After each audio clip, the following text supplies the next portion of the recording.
अस्सलाम वालेकुम दोस्तों, काश अकमल सर्वोटेक सोलर से और हमारा चैनल है सर्वोटेक। और आपको आज हम जो इन्फॉर्मेटिव वीडियो लेके आए हैं वो वीडियो है लाइटनिंग अरेस्टर के हवाले से। लाइटनिंग अरेस्टर क्या होता है और इसकी ज़रूरत वापडा वालों को क्यों महसूस हुई जो उन्होंने अपने SOPs में इसको शामिल किया। आम लोग इसको पैसे का ज़िया या बोझ समझते हैं, हालांकि ये इंतहाई ज़रूरी चीज़ है। अगर हम सोलर नहीं भी लगवाते तो ये हमें अपने घरों में लाजमी लगवाना चाहिए। लाइटनिंग अरेस्टर का काम होता है आसमानी बिजली जब कहीं पे भी इफेक्ट करती है तो उसको ग्राउंड करना। ये आसमानी बिजली को आम ज़ुबान में हम ये कहते हैं कि ये बिजली को कैच करता है और इसको अपने अर्थिंग वायर के ज़रिए ज़मीन में बने हुए अर्थ के ज़रिए ज़मीन में ग्राउंड कर देता है। और किसी भी नुकसान की सूरत में मुकम्मल बिजली, मुकम्मल जो इलेक्ट्रिक सर्ज आती है वो ज़मीन के अंदर चली जाती है, ना कि वो आपके पैनल को या घर के अप्लायंसेस को या ह्यूमन को नुकसान पहुँचाए। तो आए दोस्तों, हम लाइटनिंग अरेस्टर को देखते हैं कि ये क्या है और ये किन चीज़ों पर मुश्तमिल होता है और इसको किस तरह लगाया जाता है।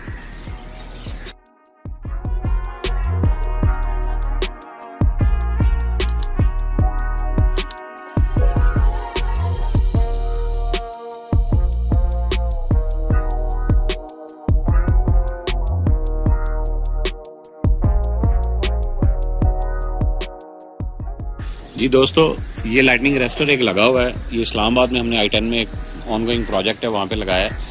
और इसमें ये देखें, ये ऊपर बाल है और उसके ऊपर एंटीना नुमा चीज़ें लगी हुई हैं। तो ये एक्चुअल लाइटनिंग अरेस्टर होता है और इसके नीचे रॉड लगा हुआ है। ये बॉल का काम ये है कि ये बिजली को कैच करता है और ये कॉपर रॉड होता है। और ये जो बॉल है ये मखसूस अलाई से बना हुआ होता है और वो अलाई ऐसे होते हैं जिसमें कॉपर और कुछ और मटेरियल शामिल किए जाते हैं। तो उसके बाद ये रॉड होता है और रॉड को हम सरफेस से इंसुलेट करते हैं, ठीक है। और ये इंसुलेट इसलिए किया जाता है कि जब बहुत हैवी सर्ज आती है तो वो हमारी बिल्डिंग में ना चली जाए। तो उसके लिए हमने ये इंसुलेटर्स लगाए हैं। ये इंसुलेटर जो हैं ये पोर्सलिन मटेरियल के होते हैं। ये ऊपर से बुल्ट लगा हुआ है और उसके बाद इसका दूसरा सिरा नीचे से ये बेस प्लेट में अटैच है। तो ये आपस में शॉर्ट नहीं है, इस वजह से करंट जो है वो इस बेस प्लेट के ज़रिए हमारे घर में ट्रैवल नहीं कर सकता। और ये हमने कॉपर का क्लैंप लगाया हुआ है जिसमें हमने कॉपर रॉड टाइट की हुई है। ये कॉपर का होना इसलिए ज़रूरी है कि इसकी परमेबिलिटी और कंडक्टिविटी बहुत ज़्यादा होती है।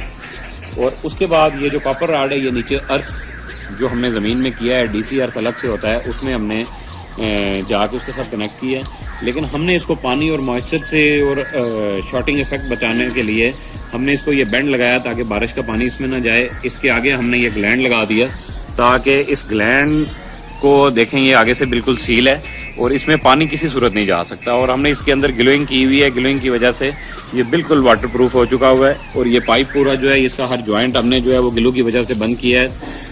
और ये जो इसका बेस प्लेट है इसको फिर हमने छत के ऊपर फाउंडेशन बना के लगा दिया है।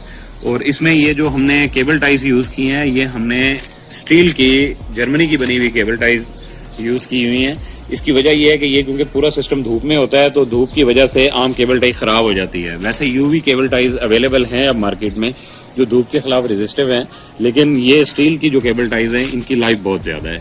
और अर्थ जो है वो हम क्योंकि नीचे ज़मीन में करते हैं, अभी हम छत पे मौजूद हैं, तो जो ही हम अर्थ के हवाले से नई वीडियो अपलोड करेंगे तो वो हम फिर उसमें आपको अर्थ के हवाले से, अर्थ की टेस्टिंग के हवाले से और कॉपर रॉड किस तरह लगता है, उसमें कौन सा केमिकल यूज़ होता है, वो सारी डिटेल्स इंशाल्लाह जल्द ही एक नई वीडियो में हम आपको बताएंगे।